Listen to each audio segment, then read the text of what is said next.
এতগুলো লোক মায়ের কাছে চাইছেন, কেউ বলছেন আমার ছেলের চাকরি হোক, তোমাকে একটা সোনার টিপ দেবো, কেউ বলছে আমার ছেলের চাকরি হোক, তোমাকে একটা ছাগলের কাঁটা দেবো।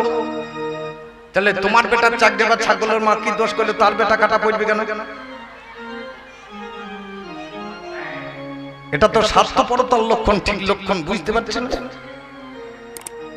মায়ের কাছে গিয়ে তুমি আত্মসমর্পণ করে বলো, মা, যখন এই বিবেকানন্দকে পাঠিয়েছিলেন রামকৃষ্ণ ঠাকুর, যা কি চাইবি, বলে টাকা, বলে যা চা। মায়ের চরণ তাকে বদন দিকে চেয়ে বলছে, মা আমাকে জ্ঞান দাও, আমার বিবেক দাও, আমার বৈরাগ্য দাও, আমার চৈতন্য দান করো। মা চাইলাম কি? মাগো এই চাটা চাওয়া নয়, নিজের জন্য কিছু চাও। কি চাইবে? সদাই যেন হরি নাম বদনেতে থাকে, মা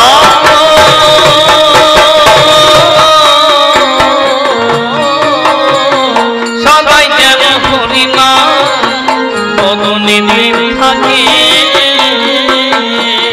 তবেই বাবা কলি যুগে লোকে বলবে, লোকে তুমি বাবা কলি যুগে লোকে বলবে, লোকে এখন রসরাজের নামে ছেড়ে দিলাম, রসরাজের নামে ছেড়ে দিলাম, এখন কলির ভূমিকায় দাঁড়াই, আমি রসরাজের নামে ছেড়ে দিলাম, কলির ভূমিকায় দাঁড়াই, রসরাজের নামে ছেড়ে দিলাম। তাহলে আমার বিপক্ষে যিনি আছেন উনি সত্য তেতা দাপট, আর আমি কোথায়? কলি। ধানের সঙ্গে ধান ঝাড়ানোর পরে দেখবেন ধানের গোড়া দিকটা যদি ভরা হয় তার ওজন বেশি, আর ডগা দিকটা যদি ভরা হয় তার ওজন কম। কেন? আগড়া। তাই তুমি যে আলোচনা করে গেলে ওটা আগড়া, ওতে কোনোদিন গাছ হবে না। আজ বিষয় একদিকে নারায়ণ, একদিকে রাম, একদিকে কৃষ্ণ, আর আমি একা গৌরাঙ্গ সেজে দাঁড়াইব, গৌরাঙ্গ সেজে দাঁড়াইব, আমি নদিয়ায় গিয়ে নিমায় হব, গৌরাঙ্গ সেজে দাঁড়াইব, নদিয়ায় গিয়ে নিমায় হব, গৌরাঙ্গ সেজে দাঁড়াইব। ওরে নামে যাদের পরীক্ষিত, কবে থেকে কলি যুগ, এই কলি এলো কোথা থেকে? বাবা নামে যাদের পরীক্ষিত, একদিনে কলি গিয়ে দাঁড়ায়, আমার কিছু জায়গা চাই রাজা মশাই, রাজা মশাই আমাকে থাকার একটি জায়গা দেন। বলে 5টা জায়গা পাবে, মধ্যগার, বেশ্যাগার, জুয়াগার, স্বর্ণগার। মনে মনে ভাবলাম আমি তোমার কাছে যাব, তোমার কাছে গিয়ে আমি রাজ্যটা নেব। একদিনে পরীক্ষিতে গেলেন এই গয়ায়, স্বর্ণ মুকুট পরিয়ে আছে জানেন মহাশয়। আমি দেখলাম সোনাই আছে, এখানেতে থাকবো, এইখানে বসে আমি কাজ সেরে দেব। ও বাবা রে, পরীক্ষিতে হরিণ দেখতে পাই, এবার ধনুর বানে হাতে ছিল, বানে মেরিয়ে দেয়, বানে বিদ্ধ হয়ে হরিণ ছুটে পালালো। আমার পিছনেতে পরীক্ষিতে ছুটিতে লাগিল, একটা মুনি বরে বসে আছে ধ্যান করছে। ভাই তার কাছে গিয়ে আমার মনে সুদায়, এই মুনির নাম হচ্ছে শ্রমিক মুনি, পরিষ্কার করে নেন, এর নাম হচ্ছে শ্রমিক মুনি, ধ্যানে বসে আছে। বলছে মুনি বর, আমার এইদিকে একটা হরিণ যায়নি, তো ধ্যানে আছে তো শুনতে পাই না। আমি দেখলাম এই আমার ফাঁ, আমি ঢুকে পড়েছি মুকুটে। পাশে দেখালাম একটা মরার সাপ, তুলে এনে পরীক্ষিতে গলায় জড়াইল, তুলে এনে পরীক্ষিতে গলায় জড়াইল, সিংহি মনি এসে বাবা কাছেতে দাঁড়ালো, সিংহি মনি এসে বাবা কাছেতে দাঁড়ালো। জানো রাজা চলে গিয়েছে, শ্রমিক মুনির পুত্র সিঙ্গি মুনি সে এসে দেখছে বাবার গলায় মরা সাপ, তাকিয়ে দেখে বলছে যে এই কাজ করেছে 7 দিনের মধ্যে সর্পদংশনে মরবি। কলি ঢুকে গেল, এইখান থেকে বাবা কলি শুরু, এইখান থেকে কলি শুরু, জানিয়ে যায় তোমার এইখান থেকে কলি শুরু, জানিয়ে যাই তোমার কাছে, এইখান থেকে কলি শুরু। বলতে বলতে চলতে চলতে ধীরে না ধীরে না না না না আজ বলতে বলতে চলতে চলতে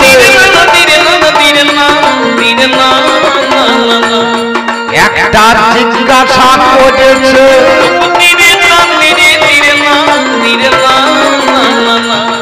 ও গো স্বাধীনতা এলো দেশে, সবাই প্যানে পড়ে আছে। ও মা, আমি কি পড়ে আছি গো? শুট পড়ে আছি, কি পড়ে আছি? ধুতি। তাহলে আমি তো ঠিক জায়গাতেই দাঁড়িয়ে আছি, তুমি দেখছো কাকা? আমাকে দেখো আমি কি পড়ে দাঁড়িয়ে আছি। আগরা দেখে কাজ হবে না। রামকৃষ্ণ ঠাকুর কদিন শুট প্যান্ট পরেছিল, স্বামী বিবেকানন্দ কদিন শুট পরেছিল, বঙ্কিমচন্দ্র কদিন শুট পরেছিলেন, ঈশ্বরচন্দ্র বিদ্যাসাগর কদিন শুট পরেছিলেন, রবীন্দ্রনাথ ঠাকুর কদিন শুট পরেছিলেন। ওই মজর বাবা আর জোজর বাবা পড়েছে, ওই দেখে কথা বললে বাবা কাজ হবে না, কথা বললে কাজ হবে না। খুব ভালো করে চিন্তা করে দেখুন, এখানে অনেক মা বসে আছে, কটা মা জামা পরে আছে? তুমি যে মুচ্ছুদি করিয়ে গেলে, এখানে তো কোনো মাকে আমি দেখছি না জামা পরে বসে আছে, আমার মনে হয় ও নিজেই পরে। আসলে একটা ছেলে পুকুরে জলে দাঁড়িয়ে দাঁড়িয়ে এক গলা জলে দাঁড়িয়ে আছে, উপরে একটা ছেলে দাঁড়িয়ে আছে, বলছে আমি কি করছি বল দেখি, বলছে প্রস্রাব করছিস, বলে বুঝলি কি করিয়ে, বলছে আমি করি তো। সে যদি জলের তলায় না প্রস্রাব করে জানলো কি করিয়ে? আমার মনে হয় ও বাবা নিজে পড়ে দেখেছে, ও বাবা নিজে পড়ে দেখেছে, কথাগুলো সবে ভুল বলেছে, ও বাবা নিজে পড়ে দেখেছে, কথাগুলো সব ভুল বলেছে, ও বাবা নিজে পড়ে দেখেছে। আমাদের স্বাধীনতা যুগে তুমি এসে বুঝতে পারছো না, এটা হচ্ছে উন্নত যুগ। তোমাদের ছিল ধাক্কা ধাক্কির যুগ, আমাদের টেপা টিপির যুগ। তোমরা দিয়েছো ধাক্কা, আমাদের দেবার আর দরকার হয়নি, আমাদের টিপে দিলি কাজ। মাঠে টেপা টিপি, ঘাটে টেপা টিপি, পুকুরে টেপা টিপি, জলে টেপা টিপি, পকেটে টেপা টিপি, তুমি যেখানে যাবা সেইখানে টিপবে। দেখুন আমার সামনে বসে আছে, ও টিপে দিচ্ছে, মাল চলতে লাগে। এখন টেপা টিপিরই যুগ। কারো বাড়িতে ঢুকতে গিয়ে যদি কেউ ধাক্কা মারবে, আমার বউ মনে করবে কুকুর এসেছে। এ যা প্রথম পাল্লাতে এসে যা ছিটানো ছিটাইছে, সামলাতে আমার 1.5 ঘন্টা লাগবে। এর মতো এক বুড়ো মানুষ চলে এসছে আমাদের দেশে। ওর যুগে তো আর পায়খানা ঘর ছিল না, ছিল? আমার যুগে এসে আমরা সব ঘরে ঘরে করেছি। এসেই নাচবকে বলছে, কই রে আমার নাতি? বলছে সে তো অফিসে। বলে আমি একটু পায়খানা করতে যাবো, যে পুকুরটা দেখিয়ে দেবো। পুকুরে যেতে হবে না দাদু, ঘরের ভিতর আছে 2 তলায়, ঘরটা দেখিয়ে দে। ঘরে চলে গিয়েছে, কিন্তু বয়স্ক মানুষ তো আন্ডার প্যান্ট পরিয়ে আছে, পেটে চাপ ধরিয়েছে, কিন্তু খুলতে গিয়ে গিট চলে গিয়ে মালার সামলাই না, আন্ডার প্যান্টই হয়ে দেখছে সব বোনা শৈল। আন্ডার প্যান্টটা কোন রকমে খুলিয়েছে, খুলে দেখছে রাখবো কোথা?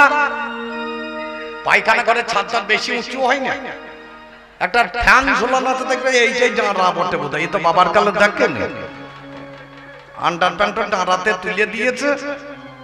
তুলে দিয়ে এবার কাজ সেরে দেখছে কাজবো, এখন আর কাজবো না। কাজ সেরে উঠতে গিয়েছে, দেয়ালে হাত দিয়ে সুইচ টেপাবো। বো বো করে চার পাক ঘুরে গেছে আর ওই মাল আন্ডার প্যান্টে লেগেছিল দেয়ালে ছিটিয়ে লেগে খেতা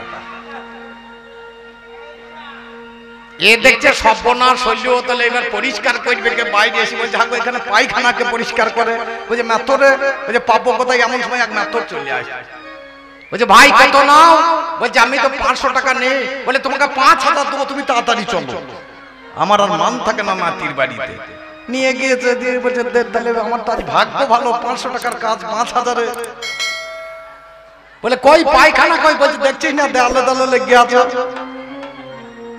না তোর মাথায় হাত দিয়েছে বলছে 5000 তোমার পরিষ্কার করে দাও বলছে 10000 তোমার একবার করিয়ে দেখাও ওই দেয়ালে দেয়ালে কইলা কি কইবে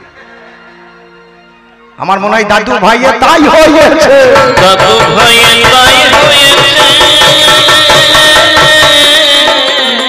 বাবা এত ছিটে যে কাজ হবে না দাদু ভাইয়ে তাই হয়েছে এত ছিটালে কাজ হবে না দাদু ভাইয়ে তাই হয়েছে আমরা মাকে মানি না বাবাকে মানি না গুরুকে মানি না কাউকে মানি না আমাদের মানার দরকার না আমার ইয়াং ভাই যত আছো সবাইকে বলছি কাউকে মানবা না এই যুগটা হচ্ছে না মানার যুগ কাউকে মানার দরকার নাই এই যুগ না মানার যুগ এই যুগ না মানার যুগ মানার দরকার বাবা ভালো করে বুঝুন আমার কথা আমাদের মানতে যাবার দরকার নাই আমরা নাম এনেছি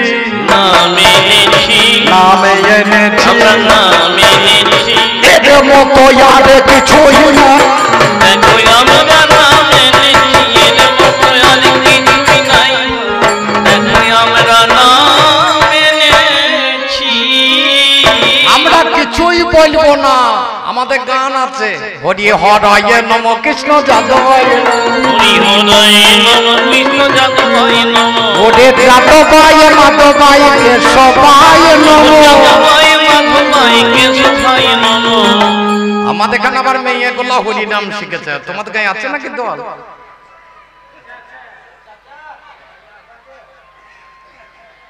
কত দেশ উন্নত গৌরাঙ্গ মহাপ্রভু বলেছিলেন সর্বত্র প্রচারিত হবে হরিনাম মেয়ে ছেলে হিন্দু মুসলিম কেউ বাদ যাবে না সবাইকে হরিনাম করতে হবে গৌরাঙ্গ মহাপ্রভু যেদিন জন্ম নিলেন সেদিন মুসলিমরা হারাম হারাম হারাম বলছে দেখ হিন্দুরা কেমন হারাম হারাম হারাম করছে কি বলছে হারাম হারাম হারাম কি বলছে গো রাম হারাম হারাম ছলে বলে কৌশলে সবাইকে একবার বলিয়ে নেব সবাইকে একবার বলিয়ে নেব আর এক কথা শুনলাম কানে আমি বসে বসে শুনে চলো কথা তুমি মনের ওই উল্লাসে ও কই আমার দাদু ভাই তোমার জ্ঞান কাণ্ড নাই এত ভালো ভালো জিনিস আছে দেখতে নাহি পাই দাদু ভালো জিনিস দেখতে পাও না একটা সাধুকে যদি আপনাদের গায়ে ছেড়ে দেয় কটা সাধু আছে দেখাই তো আর কটা চোর আছে দেখেছি বলবে একটাও চোর নয় সব সাধু কারণ তার সাধু দেখা চোর আর একটা চোরকে যদি ছেড়ে দেয় এই গ্রামে কতগুলো চোর আছে দেখাই তো ঘুরিয়ে এসে বলবে সবগুলো চোর আচ্ছা বলুন খারাপ মানুষ কি ভগবান পাবে না আমরা যারা সংসারে মানুষ খারাপ মানুষ আমরা ভগবান পাবো না এত জিনিস আছে মধ্যে চোখ গিয়ে এর তিন যুগে যদি না ছিল এ বুঝলো কি করে এটা মত চিন্তা করতে হবে কথা কথা মুখে বলিয়ে দিলেই তো হবে না তোমার যদি না ছিল তুমি বুঝলে কি করে নাম মত মানুষ কাছে তুলে ধরলেই হবে আমার মায়েদেরকে খুব নিন্দা করছিল না চেনো মায়েদেরকে একটা মধুমাছি একটা ভ্রমর প্রতিদিন ফুলে ফুলে মধু খেতে যায় একদিন একটা গুবরিয়ে পোকা ভ্রমরকে বলছে আমাকে একবার নিয়ে যাবে একটু মধু খেতাম বলে তোর তো সময় জ্ঞান নাই, তবে চল বলছিস যখন নিয়ে গিয়েছে। বলছে ঠিক সময় হলে পালিয়ে আসবি, কারণ সূর্য ডুবে গেলে ফুলটা বুঝে যাবে, মানে ওইখানে মরে যাবি। এ তার মধু পান করতে জানে না, এ বসে গিয়েছে ফুলে। ঠিক সূর্য ডুবে গেছে, মধুটা ভালো লাগছে, খেয়েই গেছে। গুবড়ে পোকার মধুর মর্ম কি বুঝবে? ভ্রমর উড়ে চলে গিয়েছে, গুবড়ে পোকা মরে গিয়েছে। পরের দিন এক কৃষ্ণ ভক্ত, এক গৌর ভক্ত গিয়ে ফুলটাকে তুলে এনে ভগবানের শ্রীচরণে দিয়ে দিচ্ছে। কে ভগবানের চরণ পেল? ভ্রমর না গুবড়ে পোকা? যদি সঙ্গ করা হয় অবশ্যই বাবা পাওয়া যাবে, অবশ্যই বাবা পাওয়া যাবে। ওরে ধন্য ধন্য কলিযুগ সর্বযুগ সার, যে যুগে হয়েছে আমার শ্রী চৈতন্য অবতার। সত্য যুগে দুটো ছিল, চিন্তা করো মনে, লক্ষ্মী আর নারায়ণে বলবো না বাগানে। তেতা যুগে দুটো এলো চিৎস দুনিয়ায়, রাম আর সীতা বটে বলবো নাই অন্যায়। এবার দাপর যুগে মাঝখানেতে দুইজনকে পায়, রাধা কৃষ্ণ এসেছিলেন সবার জানা রয়। আরে কলি যুগে দুটো দেহ এক করিয়ে দিলাম, রাধা কৃষ্ণ মিলিত গৌরাঙ্গ হইলাম। তাহলে আমরা দুই দেহ এক করেছি, ভেবে দেখো মনে। ওরে হাইব্রিডের মাল বটে বলবো না বা, ওই যে বলছিল না তোরা হাইব্রিডের মাল, আমরা হাইব্রিড করিয়েছি, হাইব্রিড করেছি।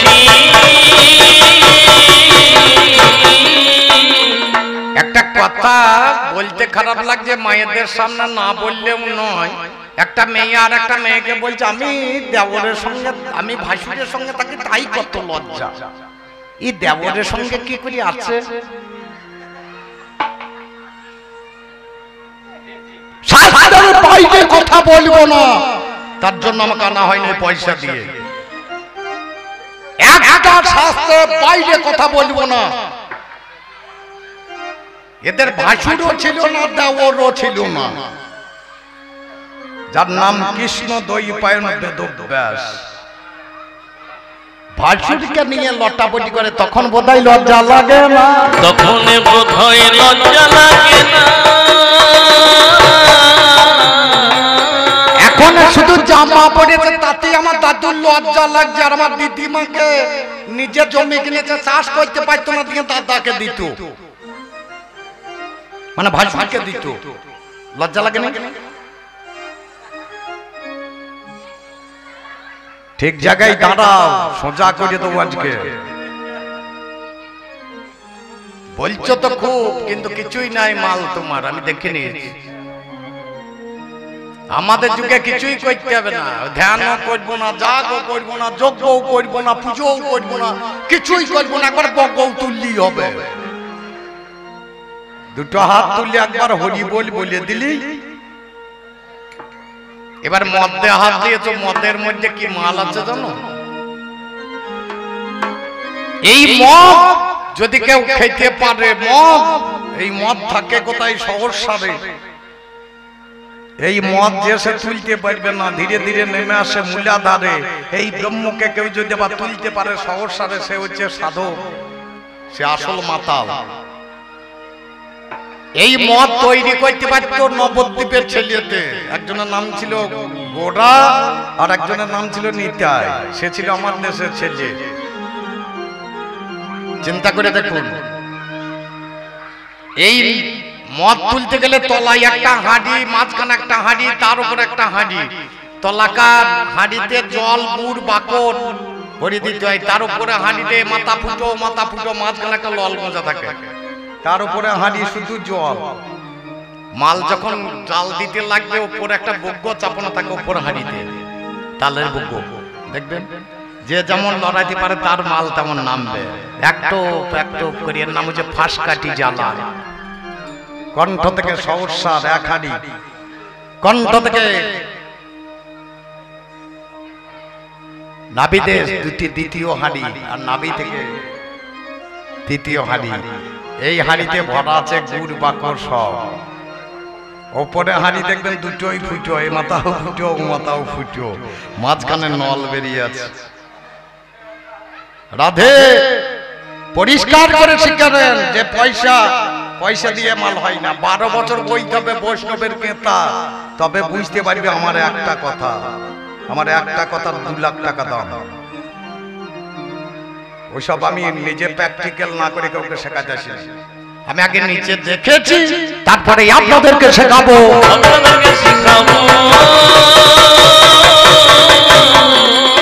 বাবা শুনে কোনো কথাই আমি বলবো না।